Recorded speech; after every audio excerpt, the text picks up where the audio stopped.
Okay, this is a continuation of the previous video. The perpetrators did cut my video camera off right when I went to go play the audio that's on this tape recorder.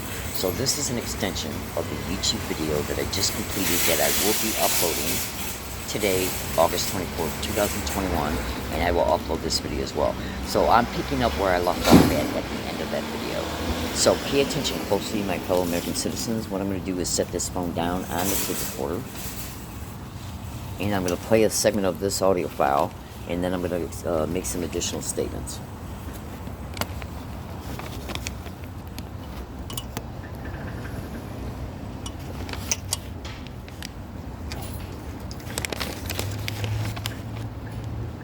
Again, please. Hyper game theory. There's probably one of the most important things to understand about mind control technology and how to learn how to defeat them, to disrupt their technology, is to understand the non-cooperative gaming theorem. The moniker is called the hyper game theory. Basically, hyper game theory is essentially two models combined into one. It's game theory applied to decision tree modeling. And John Nash used that model, game theory, and applied it to decision tree modeling, and he was able to mathematically prove that by constantly and perpetually altering any value in the model, one can constantly and perpetually alter that model's expected outcome. So with CIA and DIA mind control technologies, the model is the victim. Okay? So by constantly and perpetually altering any value in the daily activities, daily life, finances, health and well-being, etc., the victim, they can constantly and perpetually alter the outcome of the daily life, daily activities, etc., of the victim, forcing the victim into an endless series of counter moves, force adjustments, each day trying to function and survive.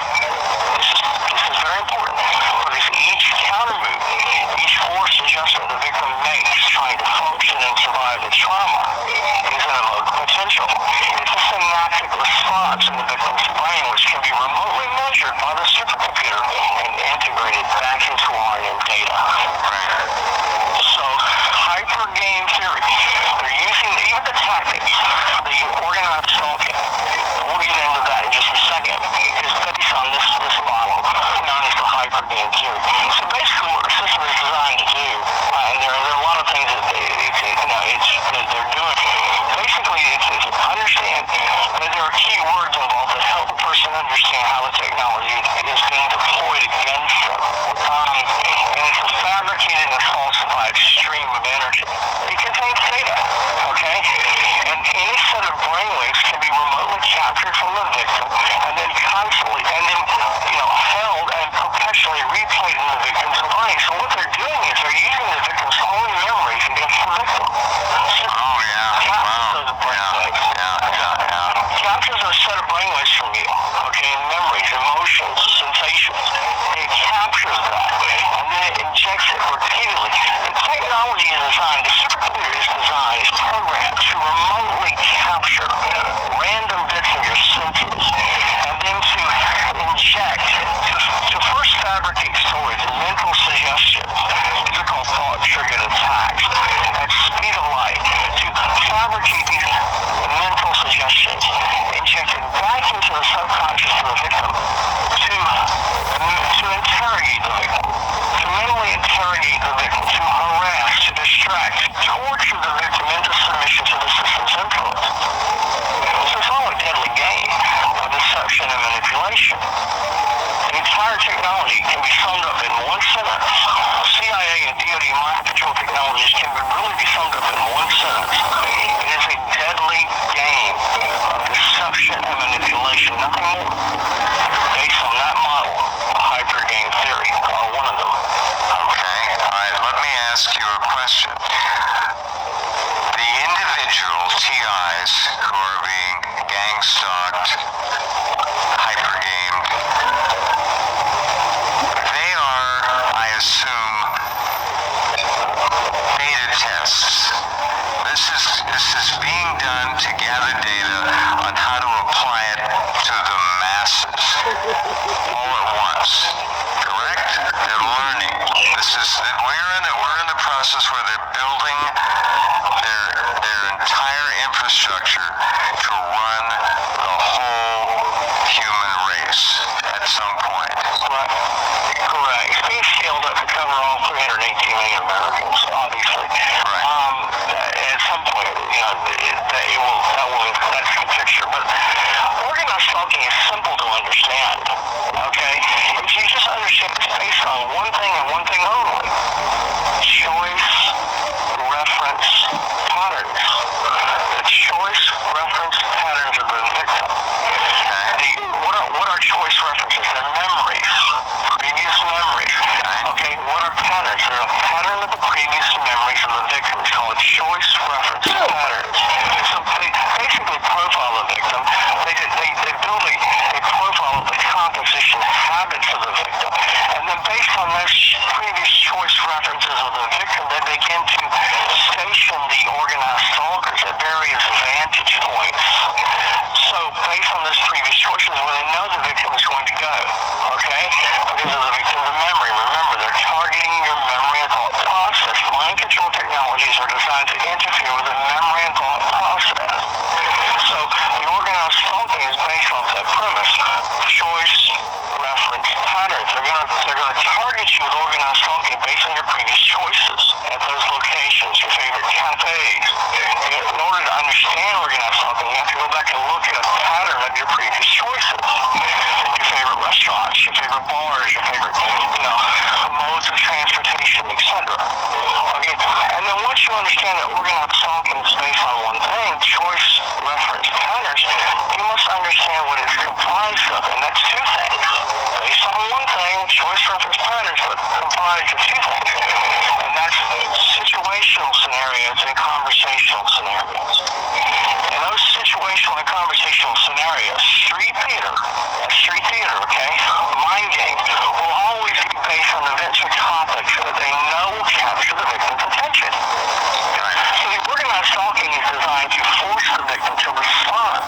Remember, each response trying to overcome the organized stalking, each force adjustment away from the harassment is a synaptic response, an evoked potential in your brain, which can be remotely measured with a supercomputer and integrated back into oriented data as the supercomputer continues to build a cognitive model of your brain and central nervous system.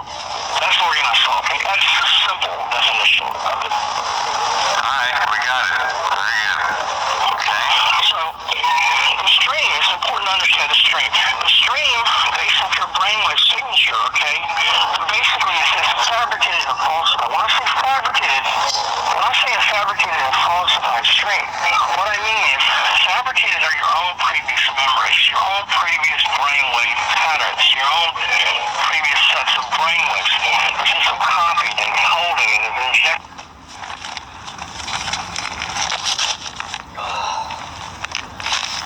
Alright, I'm gonna stop it right there because I gotta turn on. Okay, now hold on a second. I gotta fast forward it for a second. Turn non-stop. Let's tune in.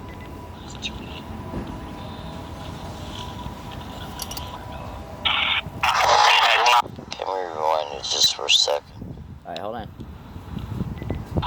Correct. It's being scaled up to cover all 318 million Americans, obviously. At some point, that's the picture. But organized stalking is simple to understand. Okay? If you just understand it's based on one thing and one thing only. Choice. That's the picture. But organized stalking is simple to understand. Okay? If you just understand it's based on one thing and one thing only. Choice, reference, patterns. The choice, reference, patterns of the victim.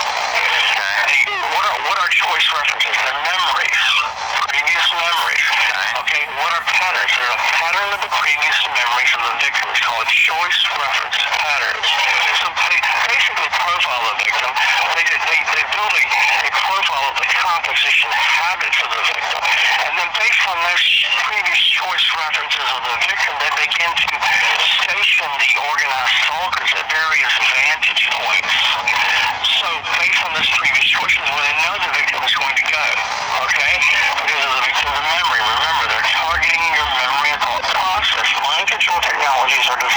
interfere with the memory and thought process. So the organized stalking is based off that premise. Choice, reference, patterns. They're gonna target you with organized stalking based on your previous choices at those locations, your favorite cafes. In order to understand organized stalking, you have to go back and look at a pattern of your previous choices. Your favorite restaurants, your favorite bars, your favorite, modes of transportation, etc. Okay, and then once you understand that organized stalking is based on one thing, choice, reference, patterns, you must understand what it's comprised of, and that's two things. Based on one thing, choice, reference, patterns, but comprised of two things. And that's situational scenarios and conversational scenarios.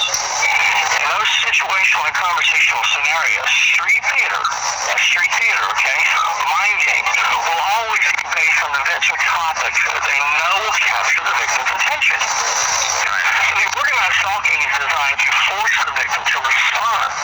Remember, each response trying to overcome the organized stalking, each force adjustment away from the harassment is a synaptic response, an evoked potential in your brain, which can be remotely measured by the supercomputer and integrated back into oriented data as the supercomputer continues to build a cognitive model of your brain and central nervous system. That's organized stalking. That's the simple definition of it. Alright, we got it. Very good. Okay. So, the stream, it's important to understand the stream. The stream, based off your brainwave signature, okay, basically it's fabricated and falsified. When I say a fabricated and falsified stream, what I mean is fabricated are your own previous memories, your own previous brainwave patterns, your own previous sets of brainwaves. This is copied and holding and injecting perpetually back into your subconscious. That's fabricated. Falsified are those brainwaves, those memories, for example, emotions, etc. The supercomputer was able to layer in with the neuroprogramming, for example, at night, the dream modulation, the neurolinguistic programming, etc. So they layer these in at night. Well, organized stalking is necessary to determine, engage, and measure the effectiveness of their technology. Okay, so what I'm going to do, since the perpetrators twice, I attempted to make one video, and then they stopped the first video, so I attempted to make a second, they stopped that one. This is the attempt at making the, this is the second attempt at making the second video. So what I'm going to do is I'm going to turn this into a video series. You definitely want to watch the first one because it shows pictorial attachments and other things that you need to incorporate within your understanding pertaining to what's exposed in the entire video series of this video series. Now, let me just interject something, and I'm going to widely expand on this in the third and fourth video. So I'm going to title this video Gangstalking, Remote Neural Monitoring, CIA Hypergame Theory, Addendum 1, Addendum 2, Addendum 3, because I do already have a video series started that is dedicated to CIA hypergame theory and gangstalking crimes. Now, let me give you just a fast interjection here concerning what you just heard while it's still fresh in your memory.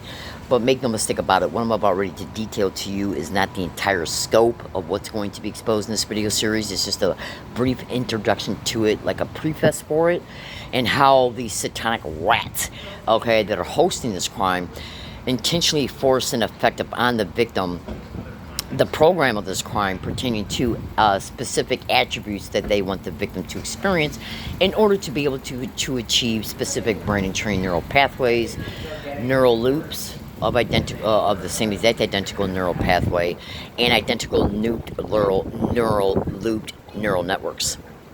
Now, one of the things that Brian 2 disclosed in the part of the audio that you just heard, and by the way, if I get cut off, understand and know that the video series will continue, so just keep looking in this YouTube account for it. They will have the same YouTube title, except video 2 will have a 2 at the end of it, 3 will have a 3 at the end of it, and so on. Now, one of the things that you just heard Brian 2 state was that one of the things that this crime additionally does is they will create situational scenarios and conversational scenarios. Now, in order to achieve brain entrainment, let's see if this homeless asshole bothers me. Let's see. And when they perpetrate, when they create situational scenarios and conversational scenarios and gangstalking crimes employed within the CIA hyper game theory, That has to be done because what they're basically doing is controlling a parameter. They can do this by and through controlling a parameter of circumstances that they intentionally force an effect upon the victim's life.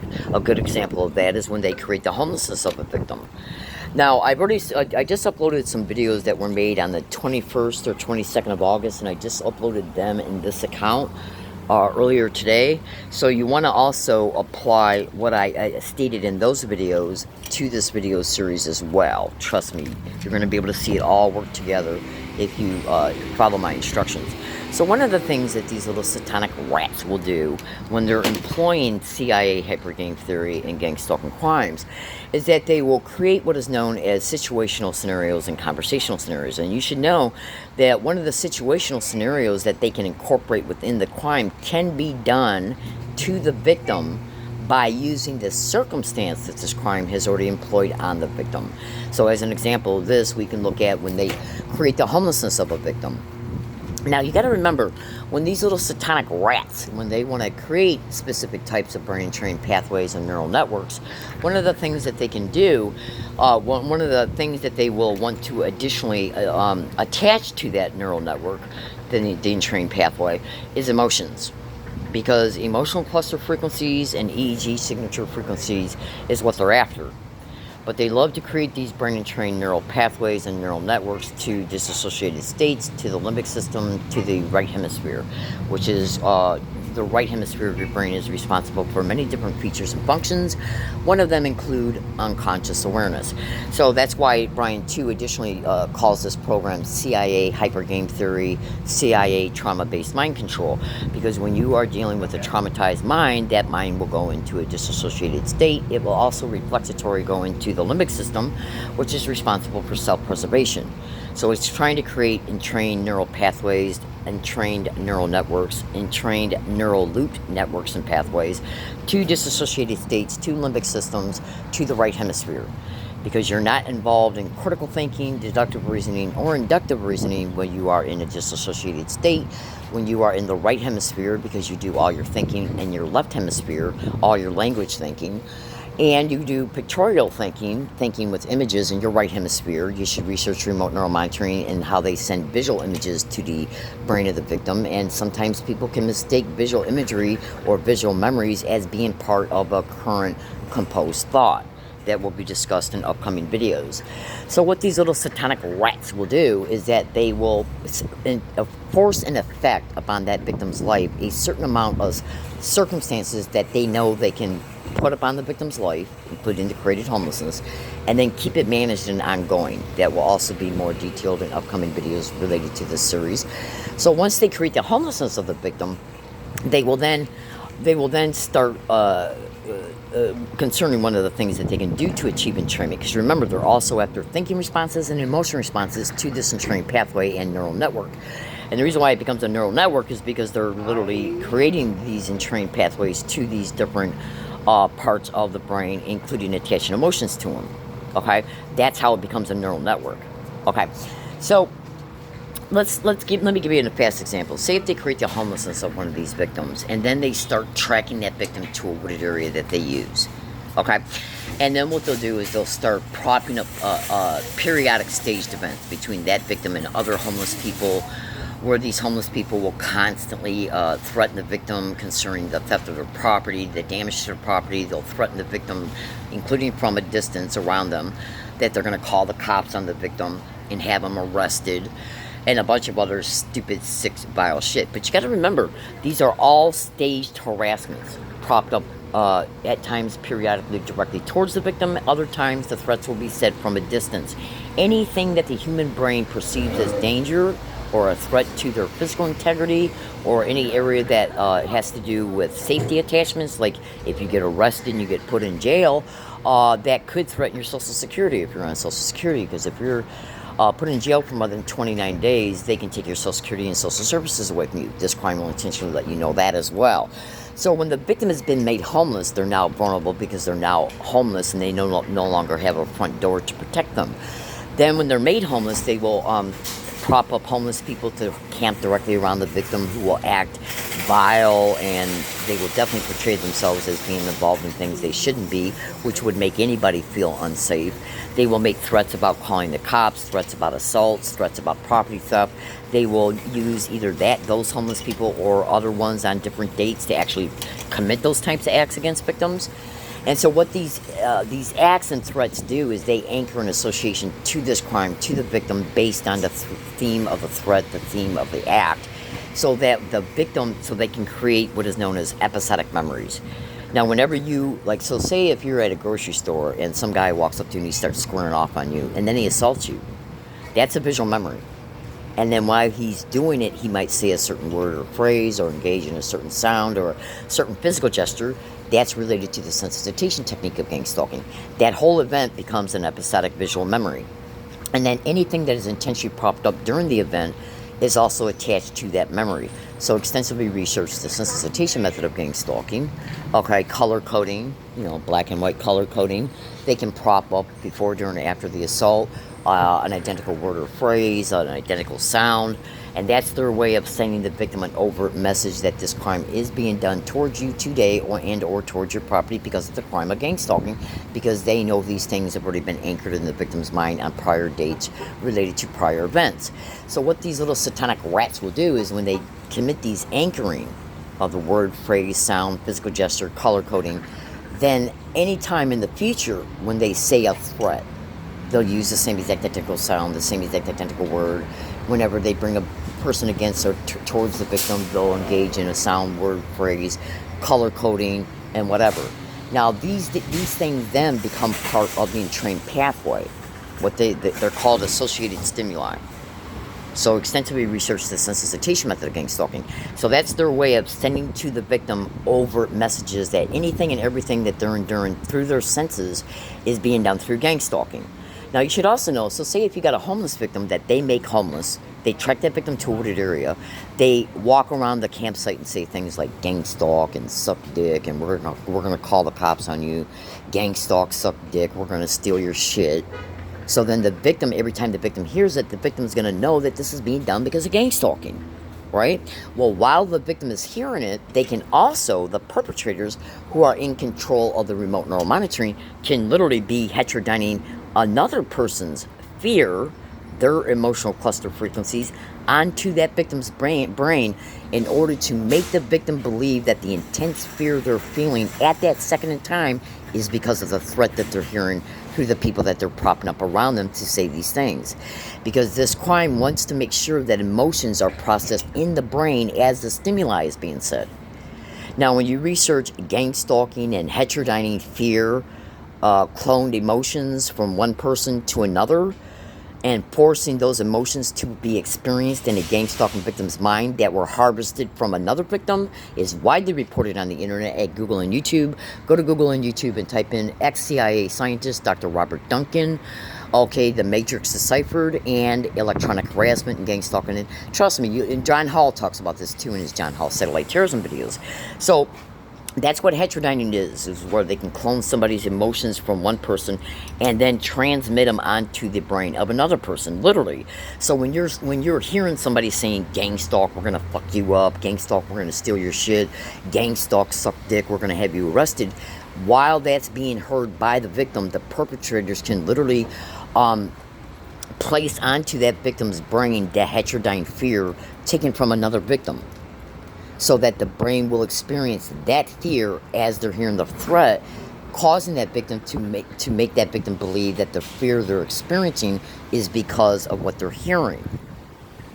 See, because when they're trying to create these entrained pathways, and the entrainment takes place by and through the repetition. I mean, think about it. If somebody walked by your house and say, oh, that looks like a nice garage, we're going to break into it, then you're going to be keeping an eye out on your garage. Same concept. If somebody walked by your house and said your name or said a word or phrase that you're familiar with that is associated to a type of crime you endured in the past, and then says, we're gonna F up Ralph, and Ralph happens to be the guy's name that's in the house, and he hears it. So the brain is going to hear that because the right brain is responsible for everything that you hear going on around you concerning you. Well, that's what gangstalking does. It's called anchoring, where they anchor a fear, a threat, fear through a threat, The fear can also be heterodyned onto you. That way, at any and all times, no matter where the victim's at, whenever they hear anything they've been sensitized to, whenever they see anything they've been sensitized to, that created and trained pathway, the potentiated frequency output from it will fire, causing the brain to re-experience the fear and all the EEG type of responses that the victim originally processed during all these different events that had the same exact stimuli propped up during each one. That's brain entrainment. So in other words, let me give you a fast example about brain entrainment. Say if you're standing at a park and two punks walk up to you and they start saying shit to you and going off on you. So when they start saying stuff and going off on you, and you see that you're outnumbered, you're going to start having a measure of hypervigilance, anxiety, fear. You're going to try and look for a way out of the situation, but the assholes that are standing towards you and going off on you, they're kind of keeping you physically corralled into that one spot you're standing at. And they're behaving in a way to where you are deducing, okay, if I move right now, they might intensify this. I'm trying to just de-escalate it by what I'm saying. So I'll just stand still here for an extra minute and see if I can de-escalate it by what I'm saying to them. Instead of that happening, though, they're intentionally acting more hostile and intent. And so that's purposely done in Gangstalking. Because they know the victim is going to perceive everything these assholes are doing. Because you got to remember, when they stage an event in Gangstalking and use these little punks for it, they are intentionally told to act hyper and intense and threatening through their physical overtures and their body, the language that they're presenting through their body, even the way they look concerning the way they dress. Because that's what Gangstalking needs. It needs that fear. And it needs the thinking response based on the theme of the event. So that's why it's called street theaters. So what these satanic little bitches do is that when you're being forced to endure a staged event, they know you're going to look for a way out. They know your mind and body is going to perceive this as a threat because they're intentionally doing things to make you feel threatened. Absolutely. But you see, that's what this crime is after. It's after the thinking responses and the emotional responses so they can be remotely measured in real time through remote neuromonitoring as the event is unfolding. Now, when the event's unfolding, they will say a certain word, phrase, physical gesture, make a certain sound, possibly be wearing a color-coded article of clothing or something they're carrying. And then the victim's brain, as they're seeing and experiencing this event, the brain is storing everything they hear and see. Well, the perpetrators know that. That's why they do it all. Gangstalking is massively, massively dependent on psychological operations because in order to achieve brain entrainment of these entrained pathways responses, that creates the brain wave, they got to make sure that the brain is induced to have these types of responses. Okay? Absolutely. So creating situational scenarios and conversational scenarios, conversations are about threats. Okay? Through overtures, through words, phrases, through physical body movements, the way people are acting towards the victim, and so on and so forth. Absolutely. Do you have any idea how many times they've used homeless people? Propped up around you. Absolutely. Why? Because on future dates when they're just propped up around you to sit around you, it doesn't look like they're doing anything. They'll even sensitize you to types of people. Absolutely. Because they know by propping them up, because they've been used on hundreds of occasions before, they know your brain is going to instinctively recognize it. Because you got to remember, when they're propped up, they'll be told to do something that you see, but the perpetrators know you can't catch on a tape recorder. Okay? But they know it will excite the same response. Now, exciting the response is about exciting the potentiated frequency output from the entrained pathway. So when it gets excited, when the brain recognizes the stimuli that's being used, RNM identifies it and neurally hacks you in real time. And you should also massively research about how RNM is working through Wi-Fi. So if you went outside of a business, any business, at any time, and turned on your phone or computer, and then touched Wi-Fi, you would see that business's Wi-Fi service available. If I turned on that computer right there, I would see Ron's Wi-Fi. I would be able to get their Wi-Fi signal out here, go to Google and research how Gangstalking props up people at entrances and exits. And there's that homeless man's property. Before, he was sitting right here, there's this cup. Okay, but now that I'm making a video, maybe they then decided to move him over there, so his immediate physical presence would not be accurately identified. I make these videos in order to inform, to expose truth, because truth is a bitch to crime, corruption, and satanic little rat, okay, who hosted. Absolutely. So, stay tuned for the third video. Now, I'm in this video's YouTube URL link, and in the first one, I'm going to attach my blog's URL link. I'm going to attach the YouTube video that you heard this audio from, and I'm going to attach a YouTube playlist that I featured within the first video. I literally have in my possession right now 8,700 audio files.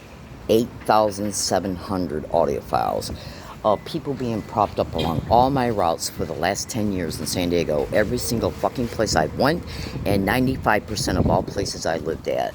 Catching people on my tape recorders on 8,700 audio files, showing them openly, repeatedly repeat, gangstalk, suck dick, gangstalk, oh my god, suck the SEK, and much more. Now, that playlist, one of the playlists I'm referring to that's going to be attached in this YouTube description, was featured in the first video, and it's going to show you how that can possibly be related to pictorial attachment that I also showcased in the first video. Remember, this is a video series. Each video complements what's already exposed in the prior videos, and it acts as a foundation for what's upcoming in the follow-up videos. See, these little filthy whores, when they make a person homeless, they're not just making a homeless so they then say to themselves, well, I'm just going to walk away. I made the person homeless now, aha, and then walk away. They created the homelessness because they knew they were going to use the homelessness in order to induce the psychological responses that they were going to intentionally induce by and through the details and specific statements that I made in this video pertaining to what they were forcing the victim to endure as a result of the victim being made homeless. That's one of the main reasons why it went on to begin with. Okay? It's not every single thing that I'm enduring through this crime is not being investigated because these wild, filthy whores know that they're protected and they needed the time to achieve the entrainment. So when you go into my blog, it's URL link that's going to be linked into the title of this Periscope video, of this YouTube video, and the first one, and probably some the additional ones that are going to be part of this series. And you pick that apart and you see the information in it, your mind's going to be blown. And make sure you observe the title, baby cakes. Alright, I got to get. Thank you for listening. Everybody have a good day. And stay tuned to this video series. I literally got to go. Today's date is August 24th, 2021. And we're going to see if anything happens to me at any and all wooded areas because I'm preparing to move. Have a good day, everybody.